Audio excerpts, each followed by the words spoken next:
Street Fighter player in general, and I've been to Europe countless times. I traveled to Europe. That's like my second home. So, yeah, it's just getting adjusted to the style. In the tournament, it's just you have to just play out the 2 games, and whoever comes out on top, just pretty much comes out on top. But yeah, we were both not familiar with each other's styles, but he came on top. So well. Okay, so it's been about a year into this new life cycle of Street Fighter. A lot of people saw you as one of the best American Street Fighter players of the Street Fighter 4 era. How do you feel about your performance in this first year? Do you kind of see it as like, not a race, but kind of like a marathon? How are you feeling about your performance so far? Because a lot of people will expect you to be at the tippy top, but it seems like only Justin is really the one that's performing. Well, in the beginning of a new competitive game stage's life, it really comes down to who plays the most. Who plays the most, who has the most experience. Those players tend to edge out or come out on top more than the players that don't put as much time in. Right. I haven't been putting as much time in, to be honest. So I'm not at the level that people would normally expect. But it's like I said, it just comes down to whoever puts in the most time and whoever plays the most, whoever pumps in those hours and gets those practice hours in. Okay. So is it kind of like one of those things where because you're not sponsored at the moment that like you have to balance your life in a lot of ways, like work, family, stuff like that? Well, yeah. Even if you're sponsored, you still have to balance out the life. You have more leeway when it comes to games because it becomes your profession as opposed to just a hobby. But yeah, when you're not sponsored, you have other priorities you have to take care of. So. Now, I'm assuming that's something that you're kind of looking into. How is that journey going? Is there a team that particularly you want to be with? Like, is there something that you're holding out for and you've received offers but just haven't been happy with them? Well, I feel like now the players that have been putting in the most work deserve the sponsorship. Even I don't really use it as an excuse as me not playing, as an excuse to just be like, oh, I'm not doing well because I'm not playing. It just simply comes down to whoever puts in the most work just deserves to be sponsored. Right now, results show, and I just feel like I don't deserve to be sponsored right now. So I just have to step my game up. Okay. Do you think that you'll have more time in the future to play, or is it something like for now, where your life is at right now, it's just too difficult to kind of put in that time? Right now, yeah, it's kind of iffy right now. I try to play as much as I can, but it's kind of tough when you have to balance more priorities than usual. But yeah, I'm hoping to just get in as many games as I can and just get in as much practice as I can, so I can be able to compete again at the high level again. Right. Now, when you're in that situation and you come from such a high point in Street Fighter 4 and then you're not getting the results that you or many others might expect you to get, is that kind of discouraging? How did you feel about that? Was it really, really hard for you kind of, take those losses and really kind of reevaluate where you are? Well, in Street Fighter 4, I wouldn't say it took me a long time to get to like the level that people know me for, but the game is more competitive now. Street Fighter 5 is more competitive now. The scene is bigger too. The players that weren't good in Street Fighter 4 in the beginning or were good just got good in Street Fighter at the end are good in Street Fighter 5 now. So the scene is bigger and there's more better players. So now that the new game is out, the skill is kind of on an even field, and it just comes down to who has the most player experience, who has the most tournament experience, and who puts in the time. And it's a new game, so there's new styles to be explored. And some styles might not work in the new game that they did in the old game. And you just have to just play and just try to figure it out. Right. Do you feel like your play style from Street Fighter 4 kind of transitioned to Street Fighter 5 very well? Or is it one of those things where you felt like you had to completely reinvent kind of what you usually gravitate towards in fighting games? As an eSports game, Street Fighter 5 is the first ordained eSports fighting game. And I think the number one objective for the company Capcom was to try to make it more exciting for the audience to watch. And the style that I play, unfortunately, doesn't really transition to this game. I have to be more offensive. I have to try to come out of my box and try to be more offensive, which is not really a problem because I have played different games like Street Fighter Cross Second where I have explored the more offensive side of my play style.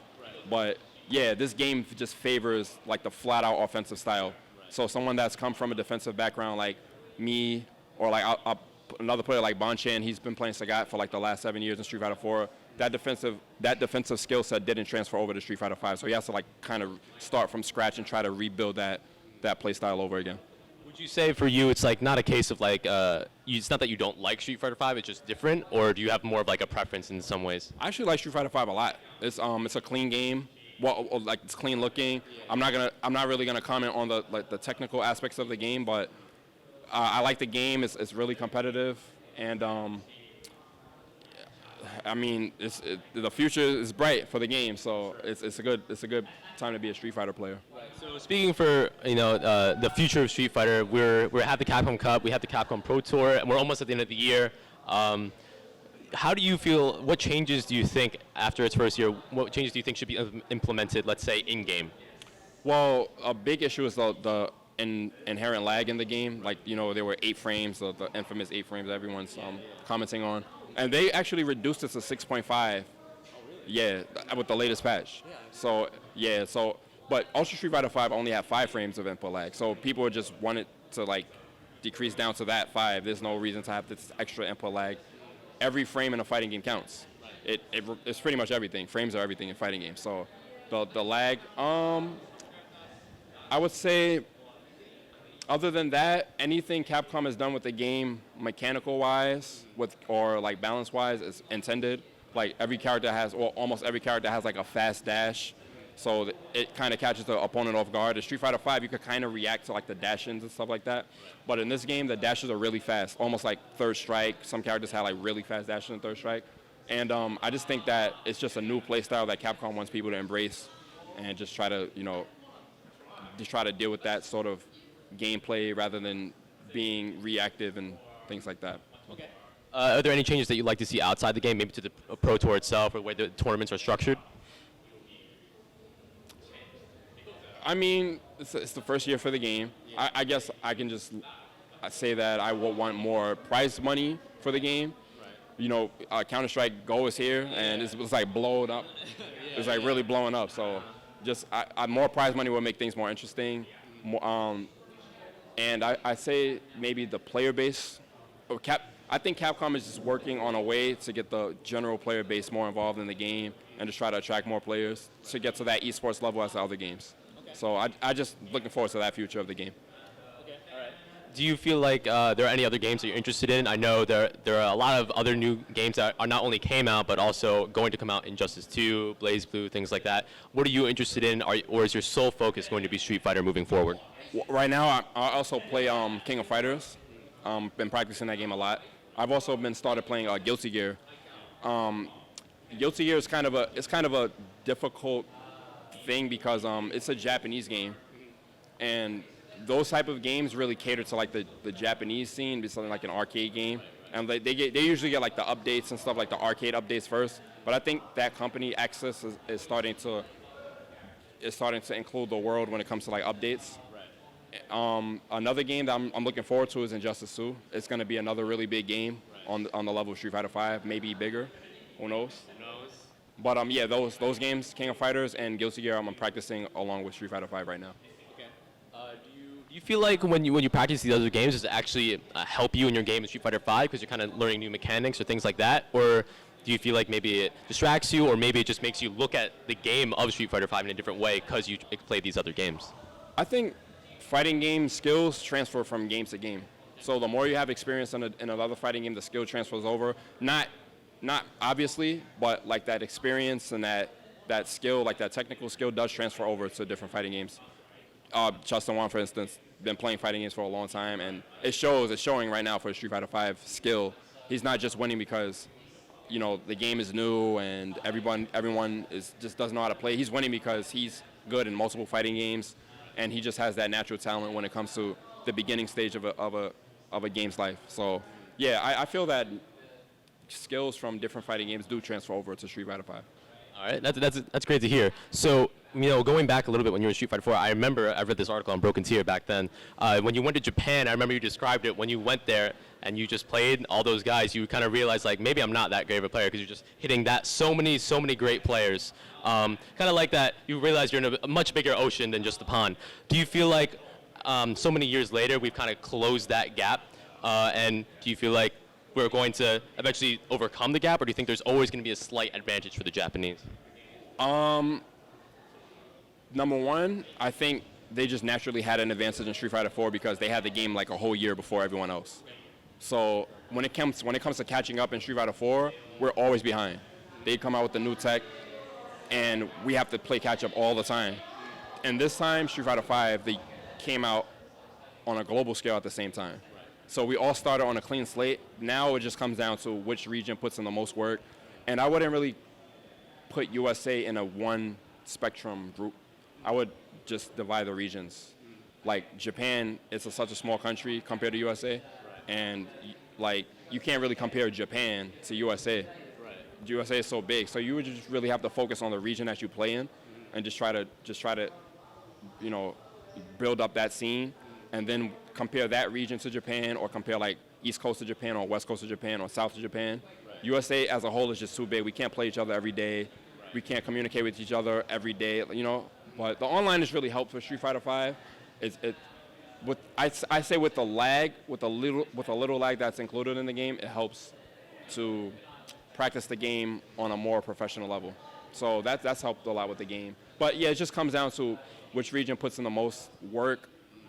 If you can just get together with a lot of top players and just grind out the game and just find technicalities in the game that'll make the overall meta game stronger.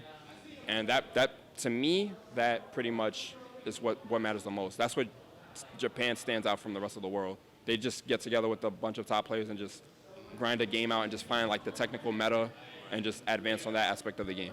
Okay, so in the end, would you say it's like just all about the collaboration they're doing compared to other regions? That also, yeah, collaborations and just just get together with the players of a likewise mindset and just get together and just grind the game out. Yeah, this is collaboration, top player collaboration.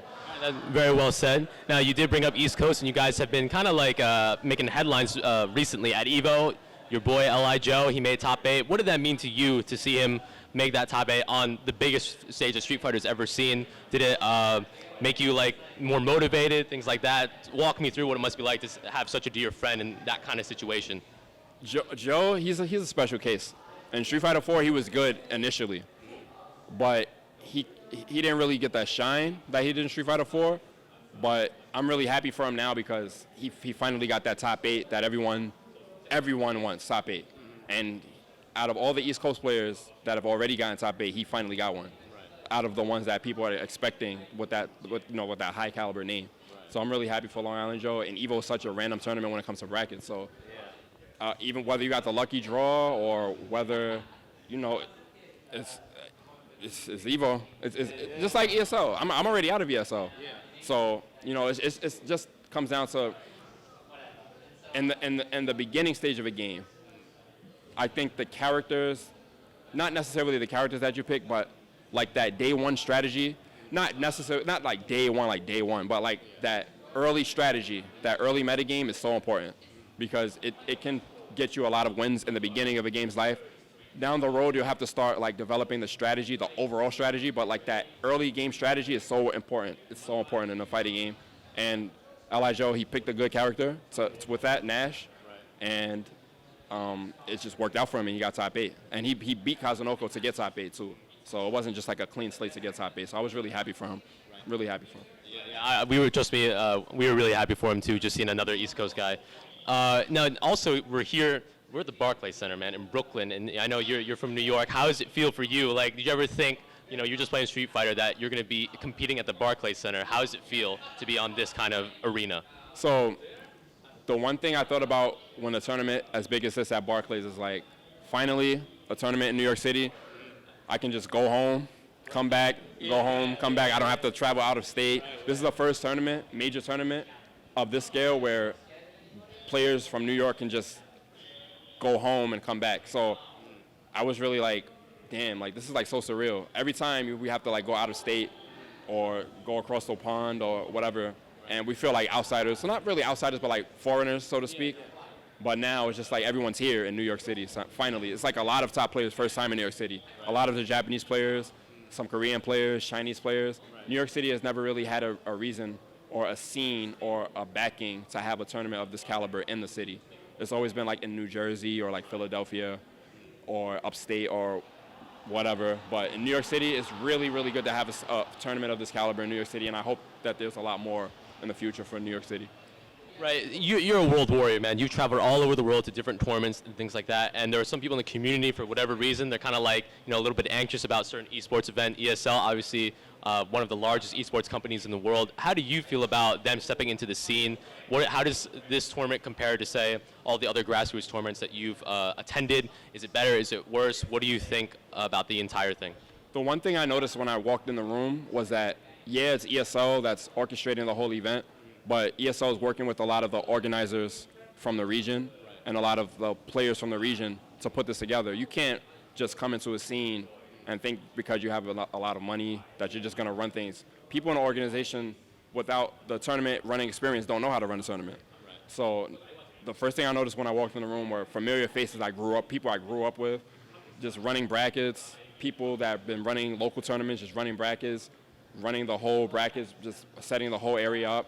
And I'm really happy to see that a company as big as ESL is just collaborating with the grassroots organizers and just the regional organizers, just trying to make something happen, because, it's just not gonna without the heart of the scene, it's just not gonna work, So would you say you'd welcome more big esports companies kind of investing in Street Fighter and having more tournaments like these? Definitely, as long as they collaborate with the organizers or the people that have been putting work on running tournaments for years.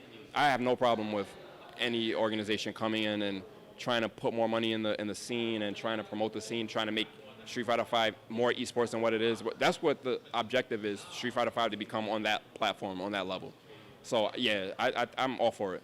I'm all for it. Okay, all right. I don't have anything else to say, Dieminion. Are there any shout-outs you want to give? Words you want to say to your fans? How can your fans follow you? Just follow me on Twitter at Dieminion, DI3MINI0N. Might change in the future if I get verified.